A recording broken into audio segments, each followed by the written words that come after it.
Assalamu alaikum wa rahmatullah. Dear students, a warm welcome to another lecture of thermodynamics. आज के lecture में हम बेटा बात करेंगे about heat capacity and its types. Okay, so let us start our today's topic बेटा. Heat capacity. What is this heat capacity? इस heat capacity को define करने के लिए मैं एक सिस्टम लूँगा बेटा. हमारे पास अगर एक सिस्टम है और इस सिस्टम को हम हीट देते हैं, यानी कि क्यू अमाउंट ऑफ हीट ये एब्जॉर्ब कर लेता है, ठीक. तो इस हीट एब्जॉर्ब करने से इसका टेम्परेचर जो है T दैट चेंजेस, ठीक है ना बेटा. ओके, सो हम कहेंगे कि how much amount of heat we have supplied that is directly proportional to change in temperature, that is delta T. कह सकते हैं ना बेटा कि अगर आपके पास कोई सिस्टम है, उस सिस्टम में आप जो हीट है वो दे रहे हैं सिस्टम को, और उस सिस्टम को हीट देने की वजह से उसका टेम्परेचर चेंज हो रहा है.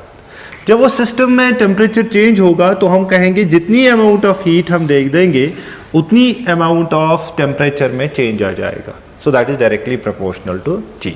सो हम Q को लिख सकते हैं, Q is equal to a constant लगा देंगे C इंटू बेटा लिखेंगे डेल्टा T. सो हम लिखेंगे it is Q divided by T delta T that is equal to बेटा C.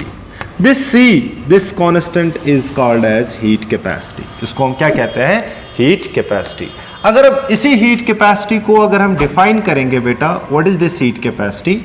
Heat capacity may be defined as the amount of heat, as the amount of heat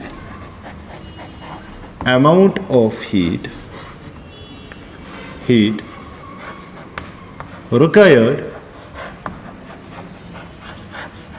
as the amount of heat required to change the temperature,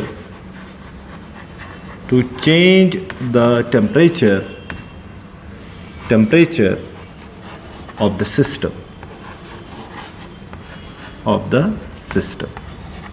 हम कितना amount of heat किसी system को देंगे ताकि उसमें जो temperature है वो चेंज हो जाए, दैट इज कॉल्ड बेटा हीट कैपेसिटी. तो हीट कैपेसिटी जो है वो हम रिप्रेजेंट करते हैं C से. सो इसकी रिप्रेजेंटेशन C है बेटा.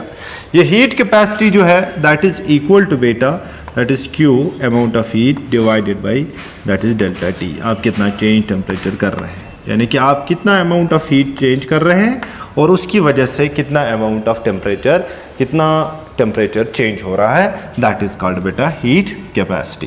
ये जो हीट कैपेसिटी है बेटा, it is a extensive property. ये एक एक्सटेंसिव प्रॉपर्टी है, एक्सटेंसिव प्रॉपर्टी. और इसके अलावा ये जो हीट कैपेसिटी है, एक तो एक्सटेंसिव प्रॉपर्टी है, दूसरी बात जो है इसमें वो क्या है कि it is a path function. ये एक पाथ फंक्शन है. सो याद रख लीजिएगा आप कि जो आपका C है, यानी कि हीट कैपेसिटी जो है सिस्टम की, दैट इज इक्वल टू बेटा delta Q divided by delta T. यानी कि कितनी हीट आप चेंज कर रहे हैं सिस्टम से, सिस्टम को बढ़ा रहे हैं हीट, कितना चेंज कर रहे हैं, तो उसकी वजह से कितना टेम्परेचर में चेंज आ रहा है.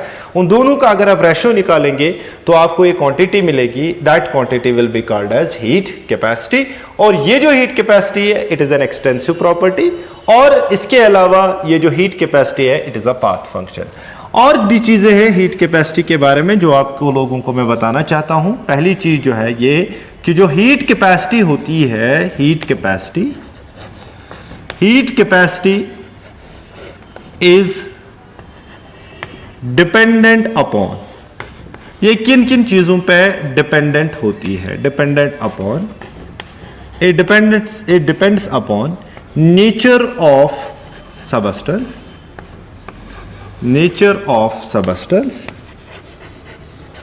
दूसरी चीज amount of substance.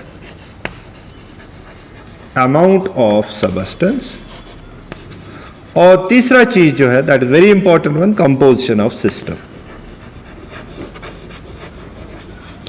सो अब याद रख लीजिएगा बेटा, जो आपकी हीट कैपेसिटी होती है सिस्टम की, वो तीन चीजों पे डिपेंडेंट होती है. एक तो ये डिपेंडेंट होगी नेचर ऑफ सबस्टेंस, जो आप सिस्टम में सबस्टेंस ले रहे हैं उसका नेचर कैसा है। दूसरी बात, ये अमाउंट ऑफ सबस्टेंस पे डिपेंड करेगा क्योंकि it is an extensive property. और तीसरी बात जो है व्हाट इज दैट बेटा, it depends upon the composition of the system, यानी कि सिस्टम का कंपोजिशन कैसा है उस पर भी डिपेंडेंट होगा। ओके बेटा, अगर हम बेटा देखेंगे कि हमारे पास जो सिस्टम है, हम स्मॉल अमाउंट ऑफ हीट यानी कि इनफाइनाइटाइजमली स्मॉल अमाउंट ऑफ हीट दे देते हैं सिस्टम को, तो उसकी वजह से इनफाइनाइटाइजमली स्मॉल चेंज इन टेम्परेचर होगा। तो हमारे पास डिफरेंशियल फॉर्म में ये इक्वेशन जो बनेगी वो बनेगी dQ divided by dt। So ये दूसरी फॉर्म है, it is the second form of heat capacity. When the changes are small then the heat capacity is equal to small change in heat divided by temperature। अगर आप simply इसको define करेंगे तो आप simple formula जो इसकी बना सकते हैं, तो आप बता सकते हैं हीट कैपेसिटी जो है बेटा, हीट कैपेसिटी जो है that is simply equal to amount of heat supplied, यानी कि आपने हीट कितनी सप्लाई की है, divided by change in temperature, change in temperature, तो टेम्परेचर कितना चेंज हो रहा है। सो ये आपके पास फॉर्मूला है। ओके, अब ये जो हीट कैपेसिटी है बेटा, ये हीट कैपेसिटी जो है, heat capacity it is of two types. ये हमारे पास दो प्रकार की होती है, यानी कि इसके दो टाइप्स है बेटा, दो मेन इंपॉर्टेंट टाइप्स है इसके। वन इज कॉल्ड सीपी और सेकेंड वन को हम कहते हैं बेटा सीवी, यानी कि heat capacity at constant pressure, और दूसरी बात जो है that is heat capacity at constant volume. So you can simply से जो आपके पास हीट कैपेसिटी होती है ये दो प्रकार की हो सकती है, या ये हीट कैपेसिटी जो है आप मेजर कर रहे हैं एट कांस्टेंट प्रेशर तो ये सीपी बन जाएगा, अगर आप कांस्टेंट वॉल्यूम पे इसको मेजर कर रहे हैं तो ये बन जाएगा बेटा क्या, ये बन जाएगा व्हाट बेटा सीवी, यानी कि constant heat capacity at constant volume. So ये जो है ये हम मेजर करते हैं एट कांस्टेंट वॉल्यूम, और ये जो चीज है बेटा ये आप मेजर करते हैं एट कांस्टेंट प्रेशर, ये हम कांस्टेंट प्रेशर पे मेजर करते हैं। ठीक बेटा, ओके। अब दोनों को हम डिफाइन करेंगे, वो कैसे डिफाइन करेंगे बेटा जरा देखिए। चलिए, सो सबसे पहले हम सीपी को देख लेंगे।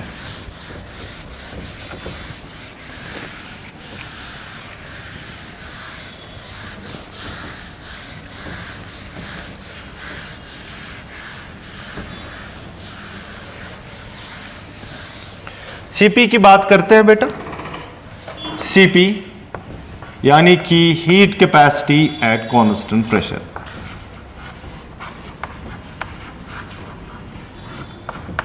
एट कांस्टेंट प्रेशर की बात करते हैं। ठीक बेटा, ओके। चलिए देख लीजिए, heat capacity at constant pressure को अगर हम डिफाइन करेंगे तो हम इसको डिफाइन कैसे करेंगे बेटा, it may be defined as the heat content of the system at constant pressure। so हम कहेंगे amount of heat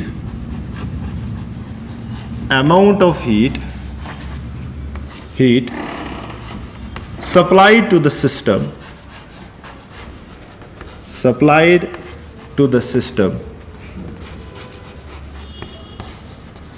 at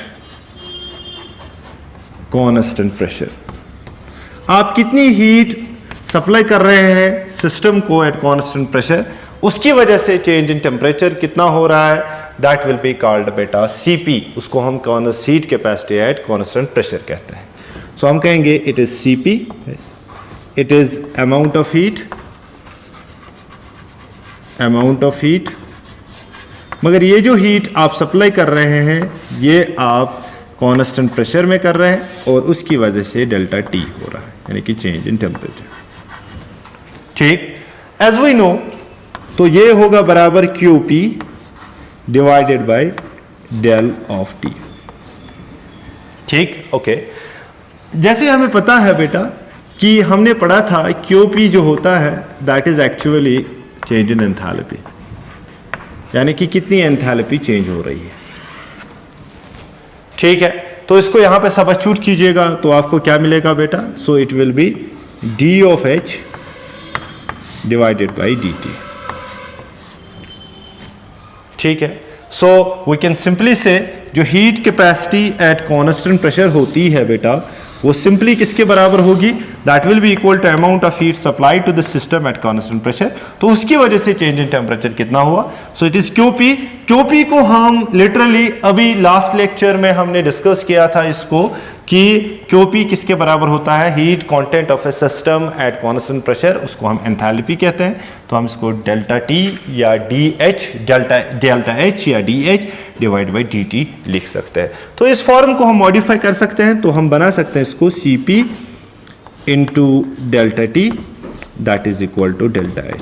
so in terms of CP आप एंथैल्पी को कैलकुलेट, चेंज इन एंथैल्पी को भी कैलकुलेट कर सकते हैं। So this becomes another formula. On this basis आपको क्वेश्चंस बहुत सारे मिलेंगे आपके बुक्स में, ठीक है ना। तो सीपी अगर दिया होगा और चेंज इन टेम्परेचर दिया होगा तो आप एंथैल्पी आराम से निकाल सकते हैं। ओके बेटा, सो दिस इज सीपी। अगर हम सीवी की बात करेंगे बेटा, if we take CV, so this CV is at constant volume. आप मेजर कर रहे हैं अब हीट कैपेसिटी को किस वक्त, कहां पर बेटा, कांस्टेंट वॉल्यूम में। तो आप क्या कहेंगे, it is CV is equal to बेटा amount of heat, amount of heat. लेकिन ये जो अमाउंट ऑफ हीट आप सप्लाई कर रहे हैं तो ये कर रहे हैं एट कांस्टेंट वॉल्यूम, तो उसकी वजह से डेल्टा टी यानी कि change in temperature delta T हो रहा, ठीक। तो आप क्या लिख रहे हैं, तो एज अ रिजल्ट अगर आपको पता है it is Q at that V यानी कि कांस्टेंट वॉल्यूम, तो इसको आप कह रहे हैं change in internal energy delta U. तो आप क्या कह सकते हैं, C V is equal to बेटा किसके बराबर आएगा, it will be equal to किसके बराबर आएगा, it will be del of U divided by del of T, और you can in small changes you can write D of U divided by D of T. So ये formula आपके पास आ जाएगी। तो CV जो है, CV बराबर है किसके बराबर, CV is equal to D U divide by D T, ठीक है। तो आप यहां से CV into delta D T अगर आप लिखेंगे तो उसको आप कह सकते हैं चेंज इन इंटरनल एनर्जी। सो ये एक और फॉर्मूला है जो आप कैलकुलेट यूज कर सकते हैं फॉर द न्यूमेरिकल। अगर CV दिया होगा, DT दिया होगा तो आप DU निकाल सकते हैं। अगर आपको DU दिया है, DT दिया है तो आप CV को निकाल सकते हैं। सो ये थी formula for CP and CV। So simply आप कह सकते हैं कि जो CP और CV है बेटा, CV दोनों हीट कैपेसिटीज है, लेकिन ये एट कांस्टेंट प्रेशर आप मेजर कर रहे हैं और ये आप कांस्टेंट वॉल्यूम आप मेजर कर रहे हैं। तो ये आप रिप्रेजेंट करेंगे इन टर्म्स ऑफ एंथैल्पी और ये आप रिप्रेजेंट करेंगे इन terms of change in internal energy. Okay बेटा, देखिए बेटा, अगर हम यहां पर इक्वेशन उसको मॉडिफाई करेंगे, जरा देखिए, बहुत ही इंपॉर्टेंट चीजें हैं जो आप इसको यूज कर सकते हैं आपके न्यूमेरिकल्स में, बहुत सारे क्वेश्चन बन सकते हैं इस पर, जरा देख लीजिएगा वो बेटा प्लीज।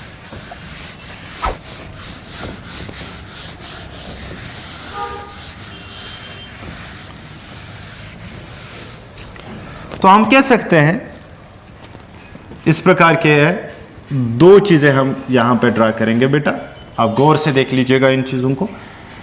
अगर हम लिखेंगे CV इज इक्वल टू बेटा, so it is Q at V divided by dt, हम लिख सकते हैं, या हम इसको लिख सकते हैं CV इज इक्वल टू, ये हमने बराबर रखा है du डिवाइडेड बाय dt, ठीक।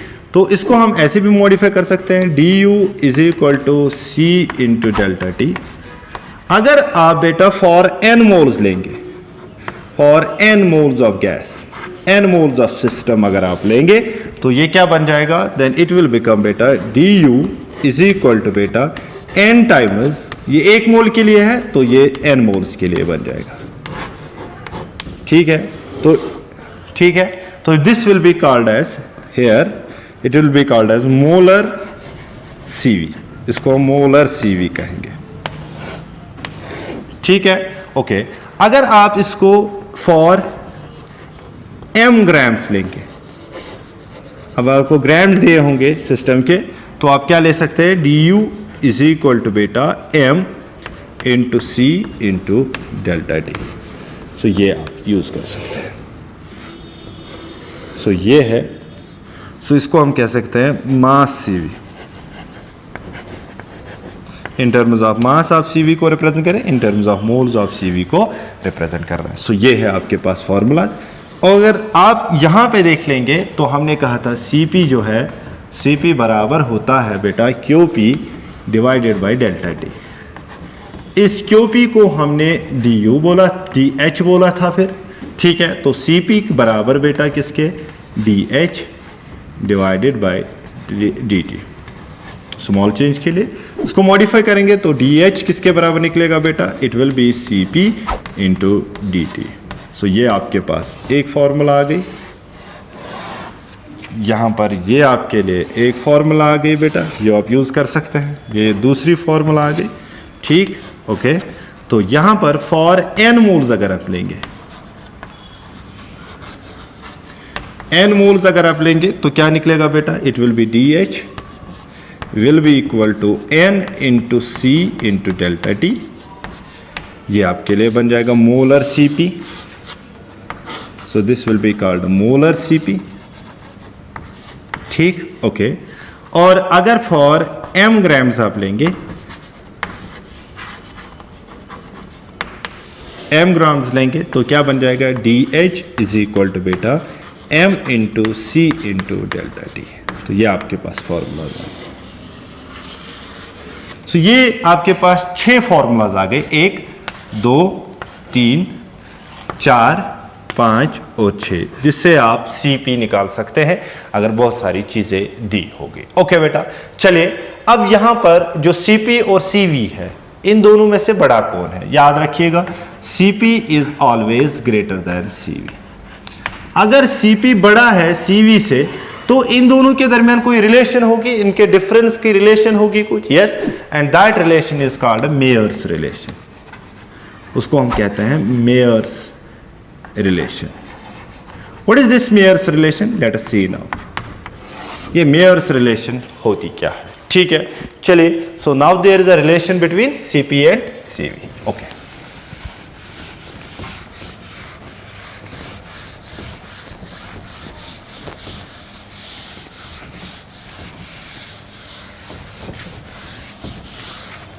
ठीक, ओके, जरा देखिए बेटा, रिलेशन बिटवीन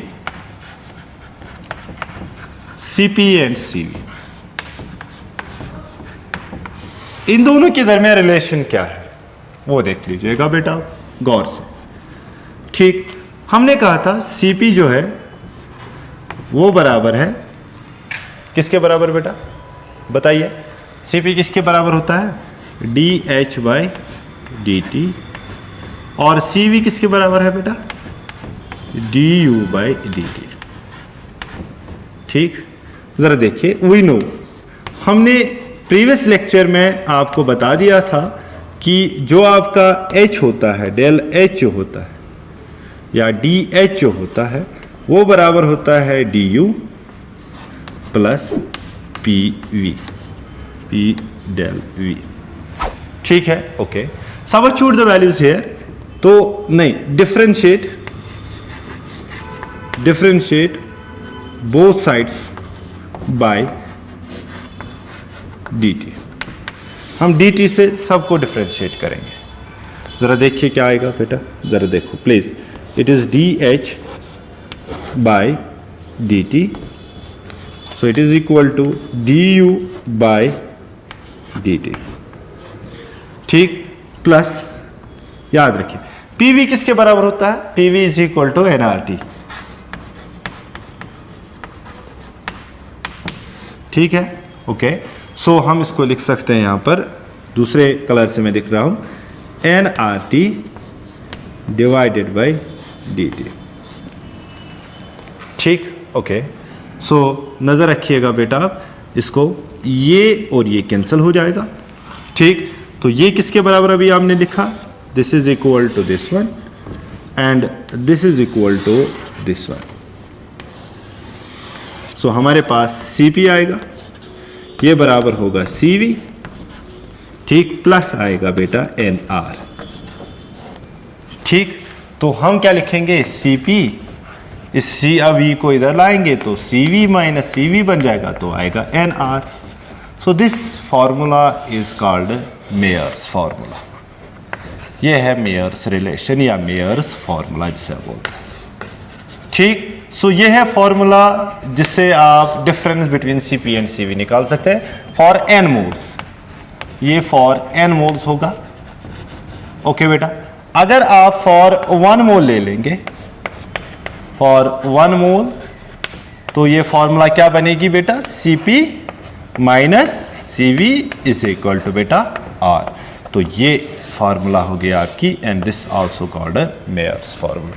सो इस पे भी आपको क्वेश्चन मिलेंगे। इस R के वैल्यू जो होंगे वो 2 कैलोरीज में भी होगा, 2 कैलोरीज केल्विन पर मोल, या आपका वैल्यू जो होगा इसका होगा 8.314, ये होगा जूल पर केल्विन पर मोल।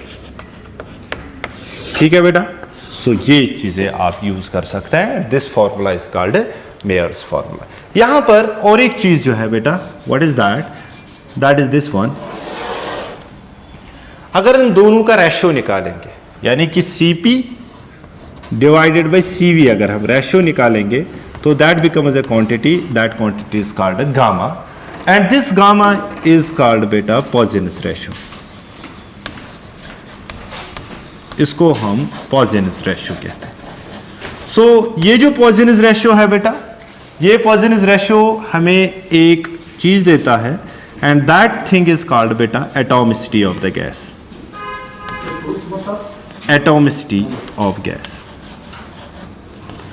आपकी एटॉमिसिटी क्या है गैस की, वो आप इस फॉर्मूला से आराम से निकाल सकते हैं। यानी कि Cp जो है आपका, उसको आप डिवाइड करेंगे Cv से, जो आपको वैल्यू निकलेगा that will be called gamma, and this ratio is called poisonous ratio. याद रखना है आप लोगों को बेटा, क्या याद रखेंगे आप, जो ये गामा होता है ये डिफरेंट गैसेस के लिए डिफरेंट वैल्यू होता है इनका। सपोज मैं अगर आपको एक एग्जांपल यहां पे दे दूं कि गैसेस जो हमारे पास है, हमारे पास जो गैसेस है वो हो सकते हैं मोनो एटॉमिक, वो हो सकते हैं मोनो एटॉमिक, वो हो सकते हैं डायटॉमिक, या वो हो सकते हैं बेटा पॉली एटॉमिक, यानी कि ट्राई एटॉमिक जिसे आप बोलते हैं, ट्राई एटॉमिक। अगर आप मोनो एटॉमिक लेंगे तो गामा का वैल्यू जो होगा दैट विल बी 1.6। अगर आप डायटॉमिक लेंगे तो गामा का वैल्यू बेटा होगा 1.4, और अगर आप ट्राई एटॉमिक लेंगे तो गामा का वैल्यू 1.3 लिखेंगे आप। ठीक है ना बेटा, सो ये होगा आपका वैल्यू। तो अगर आपको गामा वैल्यू दिया होगा तो आप Cp/Cv निकाल सकते हैं, आराम से निकाल सकते हैं। ओके बेटा, चलिए इसके अलावा और एक चीज है, वो क्या है बेटा, जो सॉलिड्स होते हैं,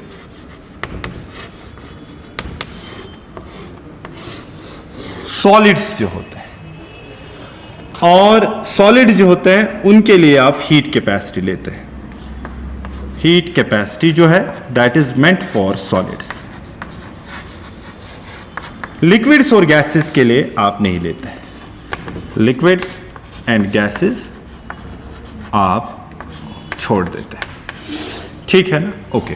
तो ये था हीट कैपेसिटी और इट इज टाइप्स। अब इसके बाद और 2 टाइप्स आते हैं हमारे पास। One is called molar heat capacity and second one is called बेटा व्हाट बेटा, स्पेसिफिक हीट कैपेसिटी। ठीक है, जरा वो देख ले हम बेटा जल्दी से प्लीज। नाउ अगर आपके पास मोलर हीट कैपेसिटी होगी, उसको कैसे डिफाइन करेंगे? तो मोलर हीट कैपेसिटी अगर आप डिफाइन करना चाहते हैं, molar heat capacity, molar heat capacity जो है बेटा, ये हम रिप्रेजेंट करते हैं Cn से। Cn से हम इसको रिप्रेजेंट करते हैं, और ये एक इंटेंसिव प्रॉपर्टी है, इंटेंसिव प्रॉपर्टी। गौर से याद रख लीजिएगा, molar heat capacity is intensive property, और ये हम Cn से रिप्रेजेंट करते हैं। अगर हम इसको डिफाइन करेंगे तो हम क्या डिफाइन करेंगे? हम करेंगे डिफाइन इसको ऐसे कि हमें कितनी हीट लगेगी ताकि हम 1 मोल ऑफ सबस्टेंस को उसका टेम्परेचर चेंज करा दे थ्रू 1 डिग्री सेंटीग्रेड या 1 kelvin. So amount of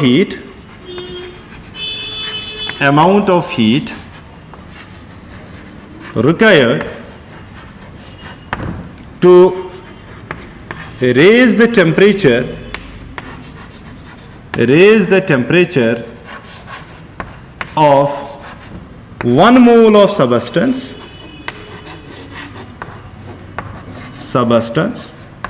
through 1 degree centigrade or 1 Kelvin. आप 1 मोल ऑफ सबस्टेंस को कितना हीट दे देंगे बेटा, ताकि उसका टेम्परेचर जो है वो 1 डिग्री या 1 केल्विन चेंज हो जाए. सो इसको हम कहते हैं molar heat capacity. Molar heat capacity जो है Cn वो बराबर होती है C यानी कि heat capacity divided by moles, number of moles. Simple formula मैं बता रहा हूं. अगर आपको हीट कैपेसिटी दी होगी और आप इसके नंबर ऑफ मोल से डिवाइड करेंगे तो that will become a molar heat capacity. Okay, अगर आप बात कर रहे होंगे स्पेसिफिक हीट कैपेसिटी की,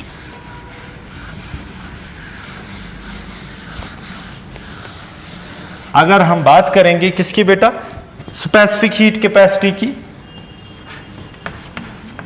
स्पेसिफिक हीट कैपेसिटी जो है बेटा, स्पेसिफिक हीट कैपेसिटी, तो इट इज स्पेसिफिक, ये किसी स्पेसिफिक सबस्टेंस की होगी. It is also an intensive property. Intensive, ये भी इंटेंसिव प्रॉपर्टी है.